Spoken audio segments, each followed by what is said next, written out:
listen hard. Hear it.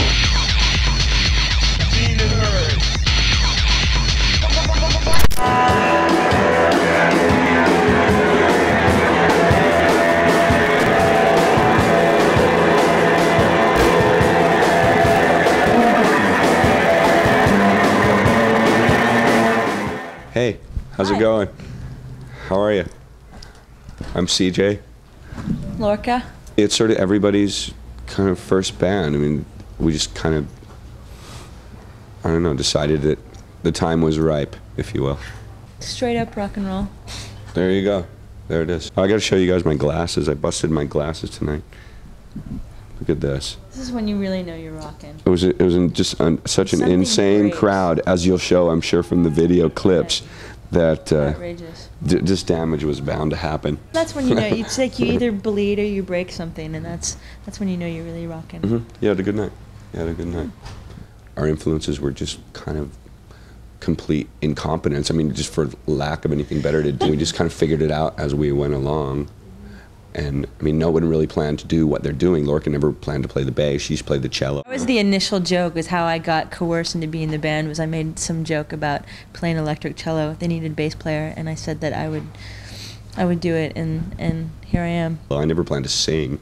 If you would have told me I was going to, sing, then I would have laughed in your face. But, there it was. It was something to do in the afternoon, and something to do with all that coffee that you drank all morning instead of going to college.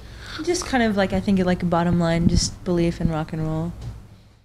You get there and you start and you see where it takes you. And usually the way they get written, the lyric wise, is I just start screaming a bunch of stuff, and eventually it'll begin to coalesce. There'll be 4 or 5 words that'll come out, and then there'll be 5 or 6 words that are around that, and then they'll, et cetera, et cetera. They say, what's it about? And I say, well, and I kind of review it, and I go, I guess it's about that. He's a linguist. He's, comes up with some pretty catchy songs. Sometimes they work really well, and sometimes you're wondering what the hell you were thinking writing this. I mean, sometimes they just seem like the most boring thing on earth, and sometimes you just catch it. Yeah, you just catch it. So, as far as favorite song, I mean, I Like to Die is done a lot for us. I mean, it's gotten us the big hit in a lot of places, but there are others that I might like better this evening, or that I might like better tomorrow. I'm a big fan of Well Worth Talking About. I think that's really great. That would be this single right here. This is available in fine record shops on the Rat City label also. And Lorca plays the bass on it, and you can hear it. It's the only record where you can hear Lorca's bass. It's really, so that's kind of a departure for us. My fingers at that point. There's the 10-inch. It's available everywhere fine records are sold. There's the back in case it's filed backwards. That's on the Estrus label, Estrus family. And then all the products. There's the Spookticles. They're available at all your fine establishments. The 10-inch is the only thing that's available on CD at this point. Which is weird. God. It's really odd. You can listen to it in your car, and you can listen to it really loud. That's the thing with CDs as opposed to vinyl. You can really crank it up, which is a really odd situation. I'm not a vinyl Nazi, as some are. I think the 10-inch... We have been known to buy CDs upon occasion. I've been known to buy a CD or two. Well, I think that the CD sounds... I think the 10-inch on vinyl sounds better, but only because the spaces in between are a little more... They're a little softer. I find it a little chunky when it hits on the CD. Yeah. But aside from that, I don't have any problems with CDs. I think they're fine. It makes it so I don't have to pay $40 for, whatever hipster album that's not available. I don't have to buy that in a collector's shop. The essential deal for all of our, being signed and having corporate representation is essentially someone gives us $100 to record for 2 days. You can record and they say do it or you can't do it, and then they press the records. And it's usually been by default. How we've done pretty much all of this stuff has been by being on tour and just kind of being locked somewhere because we had van trouble and decided to record something because it was some time well spent.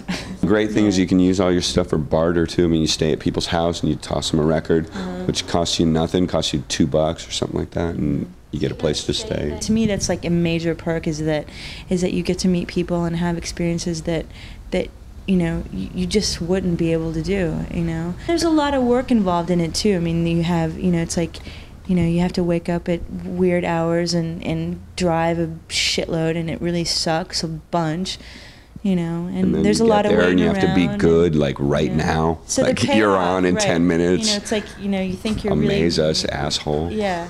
You know, people think that you're paying for, you know, What up, Jack? you know, 45 minutes of rock and roll, but it's like all the in-between stuff. It's a great way to live your life, you know, for now or for a piece of it, you know. I'm very content with doing this right now. And that if you want to do it, if you have any aspirations to do it, you know, get in a van. Sure, it's Go. fun. Yeah, we've been to a lot of places that I wouldn't have gone to otherwise, and a lot of cities that we wouldn't have seen otherwise. I don't see why I would have. I mean, it's beautiful here, but I don't think I ever would have come here. You know, we meet people that do radio shows, people like us, you know. People just kind of go to Who school. have no life, but they decide to have a radio show. They have a radio show, and they somehow. Or TV show. Yeah, exactly. You understand very well. No, we haven't made a video. I'd love to Not find music somebody. videos.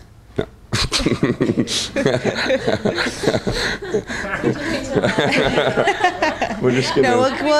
We'll let that one lie. Just gonna leave that one alone. I'd love to find somebody who could film a video and would be willing to, you know, listen to us for 2 days straight. But so far, that hasn't happened.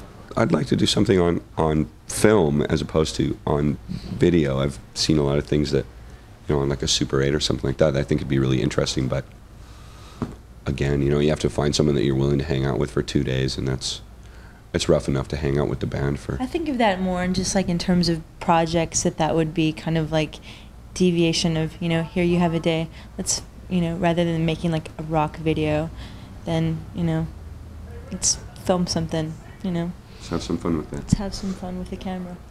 One.